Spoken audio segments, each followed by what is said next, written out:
Before we start today's video, I just want to wish everyone a happy new year. May 2025 be a great one for everyone. Also, here's my New Year surprise. I have learned some of the basics of PNG Tuber Plus. So, this will be my first debut model.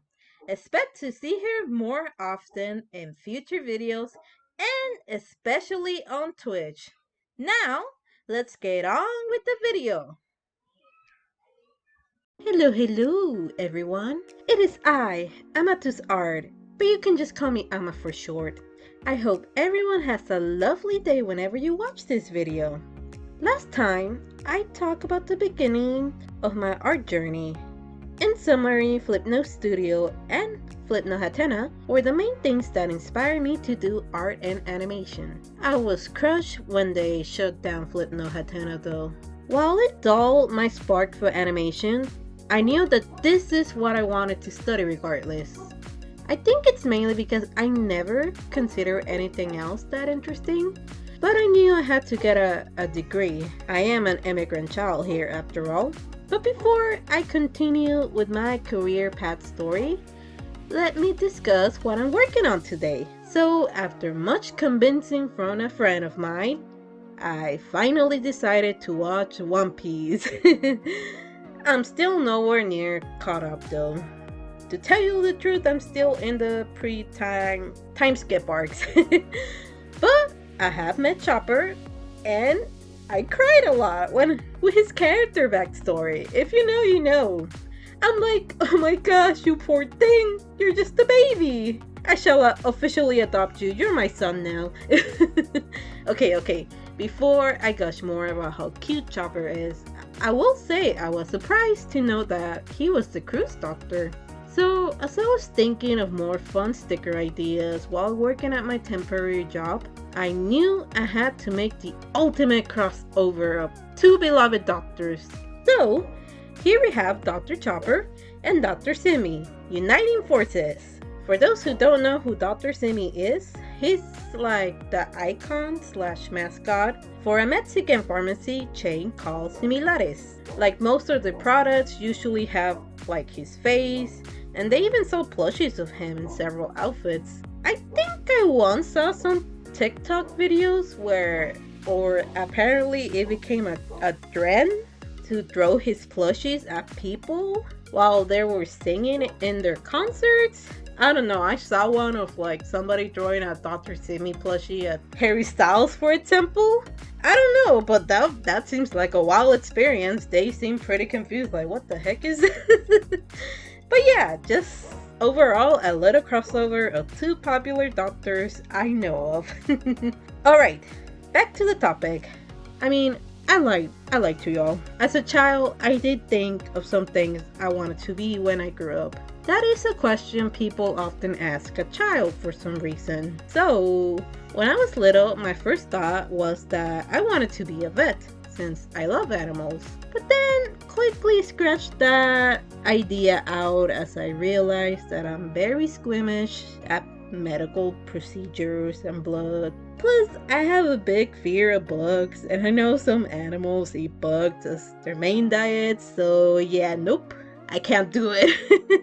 I think later on, I'm like, well, I guess I will become an architect then. I don't know why I even knew what an architect was back then.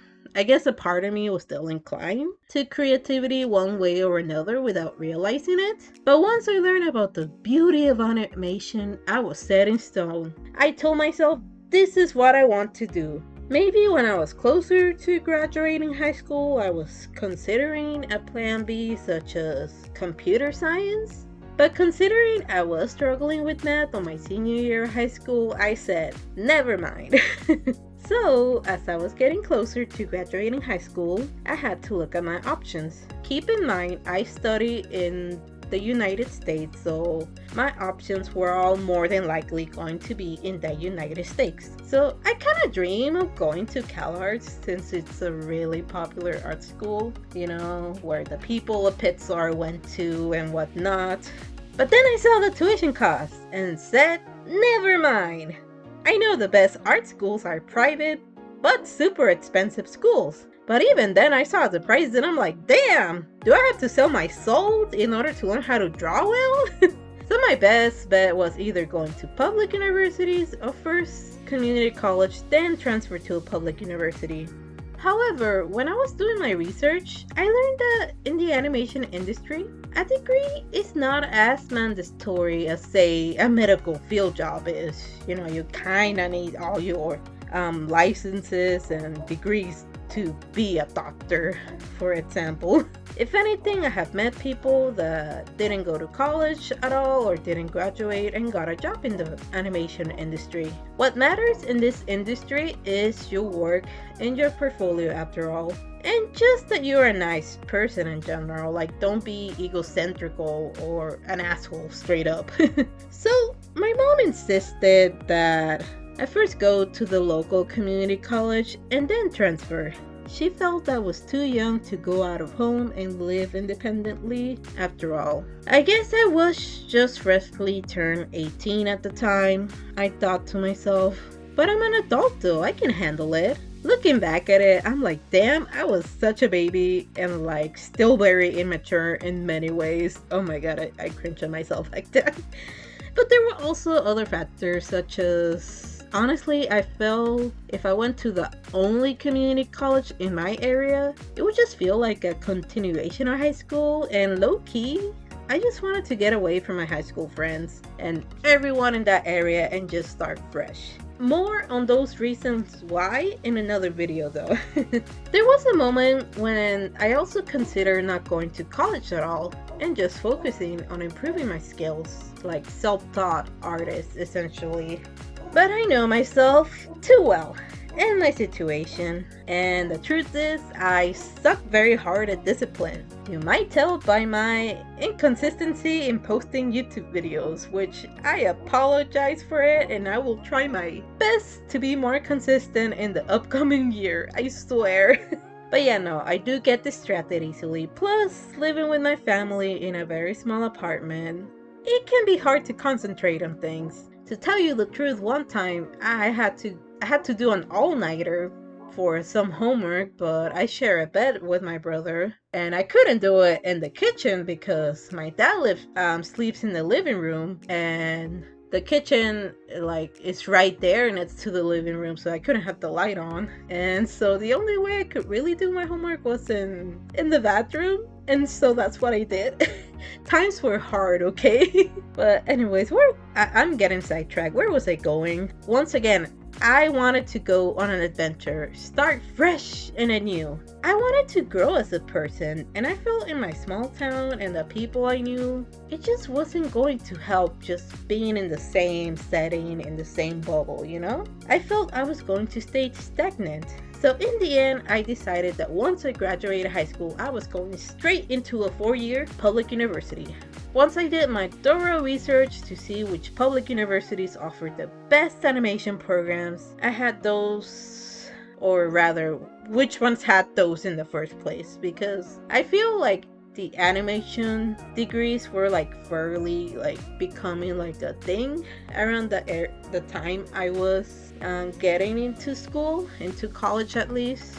But I managed to find some that were within like the, say, the Cal State like system. So I applied to maybe 4 and got accepted into all 4 universities. So in the end, I had to decide which one seemed to have the best of the best program, but also didn't require a portfolio to enter the program, because otherwise I felt like I wouldn't have been able to get in. So I managed to find one, and luckily the university was about 4 hours away from my hometown, so coming back to visit family wasn't all that bad. Okay, so my overall experience going to a 4-year university has its pros and cons for sure. Unfortunately, for public universities, for some reason, your first year or so, you still have to take general education courses. I get it, it's for maybe people that have undeclared majors, and it is a good way to explore your likes and your options, but at the same time, you kind of already did the same courses back in high school, so it was annoying having to do this all over again. If private art schools weren't so expensive, I would have gone to one just to learn the skills needed for animation. But again, being in debt for the rest of my life wasn't worth it. Jeez. Plus, the other perk is that my university didn't require a portfolio as a part of admission to enter the animation program. Or at least not for the year I first came in. Because later, by 2017 onwards, they did requirements, so I was pretty lucky on that regard. Another annoying thing about public school was that depending on the major, a lot of classes were impacted. And unfortunately, the animation program was super impacted. I was lucky that for some reason that I don't remember, I had priority registration for my classes. But even then, sometimes I wasn't able to get into some classes I needed to continue the program. I know some friends had even worse dates and just needed 1 or 2 classes to graduate, and they had to delay their whole graduation dates just for those simple classes. Now I know this ain't just an issue with public universities, but community colleges as well. That's the other reason I didn't want to go there first, because I felt I would have been stuck there more than I needed to when I wanted to transfer. I was just surprised this issue is also prevalent in universities. But considering half of my instructors were graduate students or part-time professors or people actively working in the animation industry and just doing this on the side, it was starting to make sense. But enough on the cons of public schools. The animation program in itself was wonderful during my time.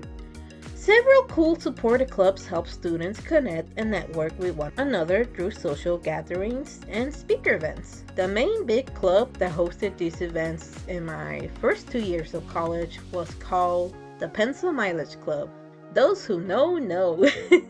No, but really, the club has done so much for the students since 1996 that it's known within the animation industry. It is wild to think a school club has that much impact. The speakers the club brought in were always nice and talk in depth about their experiences in the industry, the different jobs out in the industry, how to keep inspiration and motivation going, and a good work-life balance. The club also organized field trips to several animation studios. The ones I got to see were a smaller, more indie type called 6 Point Harness, to a classic animation studio such as Nickelodeon. I will admit though, the more I enter into the career, took classes to help me through the whole pipeline of an animated project and heard the different options and experiences of different speakers, the more I had to dig deep within myself, and I was starting to wonder if I could be an animator for a living. Based on the experience of many, it sounds like animating is always on a time crunch, and then when it is actual crunch time, it can be worse, and your work-life balance can be affected. Now this is something I haven't mentioned, but I have always been a slow person in pretty much anything I do, especially if I put my time, love, and attention into it.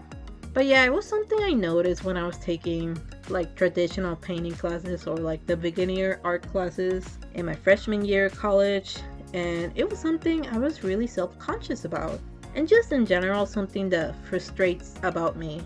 Besides, I feel the main type of animation I was interested in was 2D animation, but I noticed by now most feature films nowadays are made with 3D animation. Now, I have taken a 3D modeling class and do quite enjoy modeling and found UV layouts pretty tedious but very intriguing. My ass sucks as it constantly crashes on you, and if you didn't save your progress, tough luck. But that's what we had to learn since it's the industry standard. But who knows, maybe one day I'll try to learn Blender to see how it works. Plus it's free, so that's a perk. Okay, that was probably besides the point. But overall, I just learned that 3D animation doesn't appeal much to me.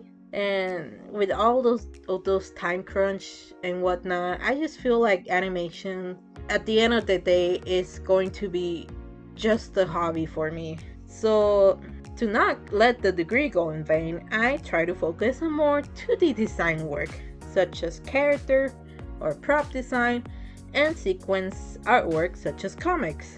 If anything, that is something I work on in my portfolio prep class. If anything, ever since I was little, I had the dream of creating my own comic one day. Unfortunately, it has been on pause for many years, and I have no way to say when I will continue working on it, but stay tuned. There were so many good alternatives to just being an animator, luckily. I was just trying to figure out what to focus on exactly.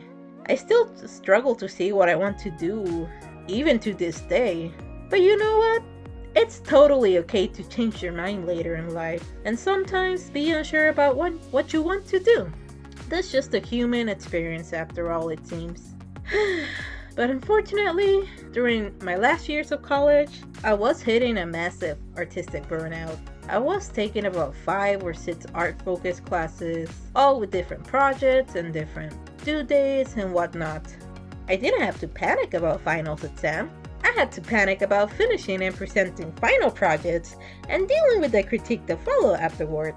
If anything, I was so jealous of the average student de-stressing events during finals week, because one of them was like a paint night. Like, I'm glad you can paint a little something to de-stress, but as an art student with many art projects to finish for class, I just didn't find painting a little something relaxing at all. I will say petting sessions with adorable puppies that help a lot. But yeah, my mental state was barely scraping by, and then in my last year of college, boom, the pandemic hit and everything changed overnight, quite literally. I won't go too much into detail right now since I will save that for a future video, and I don't want to end on a sad note. All I will say is that damn, I don't know how I managed to graduate when the morale was at an all-time low, but I still managed to against all odds, and that says something, and I should be proud of it. On an even brighter note, despite all the struggles college had to offer, the best thing about going to college was the lifelong friends I developed throughout my years. Even after years of graduating, I still have a close group of homies that even when life gets hectic, we still make the time to hang out with each other at like social events and gatherings, or take like road trips. And heck, we just send each other dope memes, you know?